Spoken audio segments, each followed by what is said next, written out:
Students, आज की video आपके लिए बहुत ही हेल्पफुल साबित होने वाली है। स्पेशली उन स्टूडेंट्स के लिए जिन्हें उर्दू से अंग्रेज़ी करने में दिक्कत महसूस होती है। तो आइए चलते हैं और देखते हैं कि उर्दू से अंग्रेज़ी करने का मेथड क्या है। सबसे पहले नंबर पर तो देखें, आपके सामने एक लफ्ज़ लिखा हुआ है टेंस। कुछ लोग टेंस से बड़े खाइफ होते हैं कि हमें टेंस नहीं आते। उन्हें कहा जाए कि आप टेंस सीखने, उर्दू से इंग्लिश करना सीखने, वो कहेंगे टेंस नहीं सीखने। तो मैं आपको ये बताता चलूँ, आप टेंस से भागे नहीं। लाजमी नहीं कि टेंस एक हवा का नाम है। ये एक छोटा सा मेथड होता है। टेंस किसी बहुत बड़ी बला का नाम नहीं है। एक सिंपल सा मेथड है। ये आपको वो पैटर्न बताता है कि आप अल्फाज को कैसे तरतीब दें और वर्ब की फॉर्म को कैसे एडजस्ट करें। तो आइए सबसे पहले हम यही देखते हैं कि टेंस क्या है। टेंस बुनियादी तौर पर तीन तरह के होते हैं: प्रेजेंट, पास्ट और फ्यूचर। मैंने साथ में इनकी अलामात भी दी हैं। प्रेजेंट की अलामत है, हूँ और हैं। पास्ट की है था, थी, थे। और फ्यूचर की अलामत है गा, गी, गे। इस तरह हर बुनियादी ज़माना की चार शाखें होती हैं। ता, ती, ते इंडेफिनेट की, ये एक शाख है। रहा, रहे, रहे कंटिन्यूस की, ये दूसरी शाख है। चुका, चुकी, चुके परफेक्ट की, ये तीसरी शाख है। और अगर कंटिन्यूस में, रहा रही में वक्त शामिल कर दिया जाए तो वो बन जाता है परफेक्ट कंटिन्यूस। सिंपली ये चीज़ें आपने जहन में रख लेनी है। हो सके तो इस पेज को लिख कर अपने सामने रख लें ताकि नेक्स्ट आगे जाकर आपको मे बी इन्हीं चीज़ों की दोबारा ज़रूरत पड़े वीडियो में। तो कुछ अहम बातें इसमें मैंने बताई हैं, वो ये हैं कि इंडेफिनेट का अंग्रेज़ी तर्जमा करने के लिए उसके नीचे मैंने दो लफ्ज़ दिए हुए हैं, डू प्लस फर्स्ट फॉर्म। इनको मद्देनज़र रखना बहुत ही लाजमी है। ये आगे जाकर आपके लिए बहुत हेल्पफुल साबित होने वाले हैं। कंटिन्यूस का के नीचे लिखा हुआ है बी प्लस इंग। परफेक्ट के नीचे लिखा हुआ है हैव प्लस थर्ड। और परफेक्ट कंटिन्यूस वाले ब्लॉक में लिखा हुआ है हैव बिन प्लस इंग फॉर्म। तो इनको अच्छे से एक दफ़ा ज़हन नशीन करने के बाद आप नेक्स्ट स्टेप पे आ जाएं, तर्जमा करने का तरीका। तो बेटा, ये चीज़ें ज़हन नशीन करने के बाद आपको ये पता होना चाहिए फ़ेल, फ़ाइल और मफ़ूल क्या है। फ़ेल को इंग्लिश में वर्ब को बोलते हैं, फ़ाइल को सब्जेक्ट और मफ़ूल को ऑब्जेक्ट। तो देखें, सबसे पहले फ़िक्रे में आपने फ़ेल यानी वर्ब तलाश करना है, ये याद रखें। उसके बाद फ़ाइल या मफ़ूल यानी सब्जेक्ट और ऑब्जेक्ट बाद में तलाश करना है। बहुत से लोग यहाँ पर गलती करते हैं, फ़िक्रे में सबसे पहले फ़ाइल या मफ़ूल यानी सब्जेक्ट या ऑब्जेक्ट तलाश करते हैं। ऐसा नहीं है, सबसे पहले वर्ब तलाश करें। उसकी वजह ये है, नीचे डेफिनेशन है, इसी पैरा के नीचे लिखी हुई है, देखें।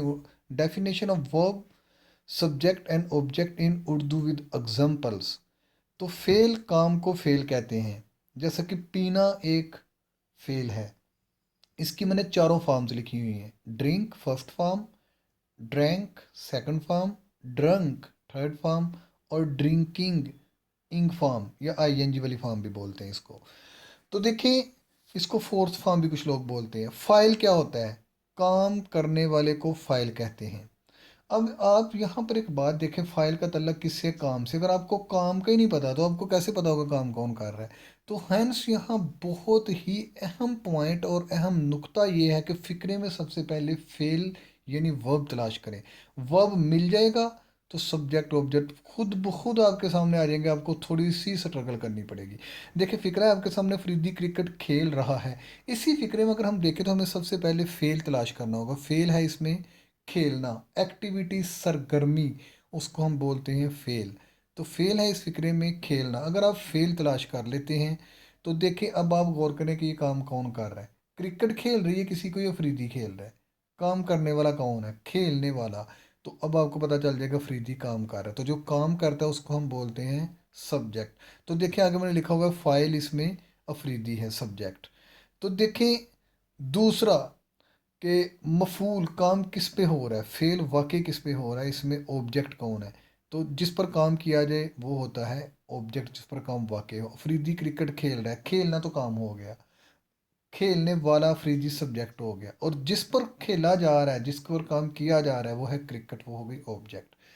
यहाँ आपके सामने चंद फार्मूलाज हैं, इनको आपने लिख लेना है। जब इनकी ज़रूरत पड़ेगी, अभी आप लिखें क्योंकि वीडियो में आगे जाकर इनकी ज़रूरत आपको पड़ने वाली है। इनको लिख कर अपने सामने रख लें ताकि जब ज़रूरत पड़े तो मैं आपसे कह सकूं कि आप फ़लाँ फार्मूला यूज़ करें। याद रखें, अगर किसी फ़िक्रे में काम करने वाला सब्जेक्ट मौजूद हो तो फ़िक्रे में एक्टिव वॉइस का फार्मूला यूज़ करें। यानी सबसे पहले सब्जेक्ट, फिर हेल्पिंग वर्ब, फिर मेन वर्ब और फिर ऑब्जेक्ट। ये पहला फार्मूला आपके सामने। अगर सब्जेक्ट मौजूद नहीं तो फिर पैसिव वॉइस का फार्मूला इस्तेमाल करें, यानी सबसे पहले ऑब्जेक्ट, फिर हेल्पिंग वर्ब, फिर बी की कोई ना कोई फॉर्म और एंड पर third form of main verb use करें। ये है पैसिव वॉइस का फार्मूला। तो हुक्मिया के जो फार्मूले हैं इन पर बाद में बहस की जाएगी। नेक्स्ट चलते हैं कि प्रेजेंट कंटिन्यूस टेंस है हमारे सामने, हम देखते हैं हल कैसे करना है। ये आप एक एक स्टेप पर गौर कीजिएगा। आपके सामने फिक्रा लिखा है, फरीदी क्रिकेट खेल रहा है।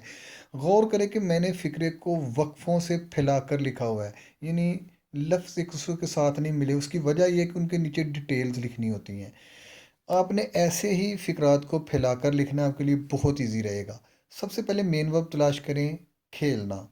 करने वाला कौन है? अफरीदी। उसके नीचे लिख दिया गया सब्जेक्ट। क्रिकेट के नीचे अंडरलाइन करके लिख दिया गया ऑब्जेक्ट। रहा के नीचे क्या लिख दिया गया? कंटिन्यूस। और है के नीचे क्या लिख दिया गया? प्रेजेंट। तो मैंने आपसे कहा था कि आप को आगे जाकर कुछ चीज़ों की ज़रूरत पड़ेगी। इस फिक्रे में फ़ाइल सब्जेक्ट मौजूद है, लिहाजा इसमें एक्टिवाइज का फार्मूला इस्तेमाल करें। देखिए, सबसे पहले तो हम यहाँ पर एक्टिवाइज का फार्मूला इस्तेमाल करेंगे। तो ये नीचे ग्रीन रंग की एक पट्टी बनी हुई है, उसके ऊपर मैंने स्लाइड में एक्टिव वॉइस का फार्मूला दिया हुआ है। सब्जेक्ट, दूसरे नंबर पर हेल्पिंग वर्ब, फिर मेन वर्ब और लास्ट पर ऑब्जेक्ट। तो फिर टेंस की पहचान को मद्देनजर रखते हुए हेल्पिंग वर्ब और मेन वर्ब मुतय्यन करेंगे। देखिए, सबसे पहले तो आपने फार्मूला लगाना है। याद रखें, मेन वर्ब उर्दू फिक्रे में मौजूद होता है, जबकि हेल्पिंग वर्ब का इंतखाब हम एक मेथड से करते हैं। तो आपके सामने फार्मूला आ गया। अब इस फार्मूला में टेंस के मुताबिक हेल्पिंग वर्ब और मेन वर्ब यूज़ करेंगे। फिक्रे में लफ्ज़ रहा मौजूद है जो कि कंटिन्यूस की अलामत है। ऊपर स्लाइड नंबर 2 में जहाँ टेंस लिखा हुआ है, वहाँ अगर आपने वो पेज लिख के रखा हुआ है तो अब देखें कि आपको पता चलेगा कि वहाँ रहा के नीचे में लिखा हुआ था कंटिन्यूस। और कंटिन्यूस के नीचे दो लफ्ज़ और लिखे हुए थे जहाँ मैंने कहा था कि बहुत ही अहम है, आगे जाकर आपके बहुत काम आने वाले हैं। तो वो अल्फाज थे कंटिन्यूस के नीचे लिखे हुए थे बी प्लस इंग फॉर्म। आपने वही बी प्लस इंग इस फार्मूला के अंदर ऐड कर देने वो दो लफ्ज़। वो लिखने कहाँ हैं? टेंस का तल्लक होता है वर्ब से। वो जो दो लफ्ज़ लिखे हुए थे उनमें से पहला लफ्ज़ लिख देना है हेल्पिंग वर्ब के नीचे और दूसरा वर्ब लफ्ज़ लिख देना है मेन वर्ब के नीचे। याद रखें, जितने भी कंटिन्यूस टेंस हैं उन तमाम का फार्मूला बी प्लस इंग फॉर्म है। बेशक वो प्रेजेंट हूँ, बेशक वो पास्ट हूँ, बेशक वो फ्यूचर हूँ। प्रेजेंट, पास्ट और फ्यूचर की जो अलहदगी है या इनके अंदर जो फ़र्क है वो बी का एक टेबल करेगा। फॉर्म सब के अंदर आई एन जी वाली ही लगेगी। कंटिन्यूस की शर्त है कि उसमें आई एन जी वाली फॉर्म इस्तेमाल होती है। अब हम चलते हैं फ़िक्रे की तर्जमा करने की जानब। तो इसमें देखें कि बी प्लस इंग मुंतखब करने के बाद फार्मूला में मौजूद हर लफ्ज़ यानी subject, helping verb, main verb, object के नीचे इनकी तफसील दर्ज करें। यानी सब्जेक्ट के नीचे सब्जेक्ट लिख दें अफरीदी, ऑब्जेक्ट के नीचे ऑब्जेक्ट लिख दें क्रिकेट, मेन वर्ब के नीचे आपने इंग फॉर्म है वहाँ है खेलना। तो आपको पता है मेन वर्ब की चार फॉर्म्स होती हैं। आपने मेन वर्ब के नीचे खेलना की चारों फॉर्म लिख दी। मैंने आपसे क्या कहा था कि मेन वर्ब आपको उर्दू के फिक्रा में मिल जाएगा। आपने चारों फॉर्म लिख दी, प्ले, प्लेड, प्लेड और प्लेइंग। तो चूंकि ऊपर इंक फॉर्म है तो देखें मैंने रेड से इंक फॉर्म को वाजे किया हुआ है, हाईलाइट किया हुआ है कि यहाँ इन चारों में से आई एन जी वाली फॉर्म यानी प्लेइंग लगेगी। अगर यहाँ फर्स्ट फॉर्म होती तो क्या लगता? प्ले। अगर सेकंड होती तो प्लेड, थर्ड होती तो भी प्लेड और इंग है तो प्लेइंग। अब आपके सामने ये एक टेबल बना हुआ है बी का। ये आपको मेरी किसी एक और वीडियो जो मैंने टेंसेस के ऊपर बनाई वो आपको तमाम अल्फाज के टेबल मिल जाएंगे, यानी डू का भी मिल जाएगा, बी का भी मिल जाएगा, हैव का भी। यहाँ बी के टेबल की ज़रूरत थी तो मैंने दे दिया। याद रखें, बी की प्रेजेंट फॉर्म होती है इज़, आर, एम। बी की पास्ट फॉर्म होती है वाज, वर। और बी की फ्यूचर फॉर्म होती है विल, बी, शैल बी। ये डब्ल्यू एस से मुराद है विल, शैल। यहाँ पर आपके सामने एक चीज़ आ रही है कि ऊपर फरीदी क्रिकेट खेल रहा है, उसमें है अलामत है प्रेजेंट की। तो इन तीनों में से देखें मैंने रेड कलर से प्रेजेंट को हाईलाइट किया, यानी is are am, was were और विल बी शैल बी में से सिर्फ इज आर एम सेलेक्ट करेंगे। तो अगर अब हम इन सबको तरतीब से लिखें तो सबसे पहले आपके पास फार्मूले में क्या आ रहा है, सब्जेक्ट। तो आप नीचे लिखेंगे सबसे पहले सब्जेक्ट अफरीदी, फिर इज आर एम, तीन लफज हैं, इनमें से अफरीदी के साथ आ जाएगा इज, अफरीदी इज। फिर आई एन जी वाली फॉर्म है प्ले की, प्लेइंग, अफरीदी इज प्लेइंग, और आखिर पता है क्रिकेट ऑब्जेक्ट, तो हो जाएगा Afridi is playing cricket. Next चलते हैं, अफरीदी क्रिकेट खेल रहा था, बिल्कुल वैसे है, खेलना मेन वर्ब है, क्रिकेट ऑब्जेक्ट है, अफरीदी सब्जेक्ट है। फ़र्क सिर्फ इतना है कि वहाँ है था और यहाँ था यूज़ हो रहा है, था पास्ट की लामत। तो देखें सिर्फ हेल्पिंग वर्ब वाले टेबल में देखें फ़र्क है कि जहाँ इज़ आ रहा है मैं प्रेजेंट में, है हूँ है देखें प्रेजेंट की लामत है, तो यहाँ था थी थे पास्ट की लामत है, तो मैंने इनमें सेलेक्ट कर लिया वाज वर। तो तर्जमा हो जाएगा फरीदी वाज प्लेइंग क्रिकेट। चूँकि कंटिन्यूस में फॉर्म इंग ही लगती है, बी प्लस इंग फॉर्म देखें रहा कंटिन्यूस को देखते हुए फार्मूला वही लगा हुआ है। नेक्स्ट है फरीदी क्रिकेट खेल रहा होगा, उसमें गा को देखकर फ्यूचर को सिलेक्ट किया गया, गा गी गे फ्यूचर की लामत। तो देखें यहाँ मैंने उनमें रेड कलर के साथ फ्यूचर को हाईलाइट किया, जबकि आपने एक बात पे गौर किया कि तीनों फिक्रों में मेन वर्ब हमेशा इंग फॉर्म ही रहा। तो क्या होगा, Faridi will be playing cricket. तो इस तरह कंटिन्यूस का सिर्फ एक ही फार्मूला है, बी प्लस इंग फॉर्म। तो बेटा याद रखें कि जब भी रहा की अलामत आ जाए तो मेन वर्ब हमेशा इंग फॉर्म होगी, सिर्फ हेल्पिंग वर्ब चेंज होगा। वो कैसे चेंज हुआ है मैंने आपको तीन फिक्रों से समझाया है।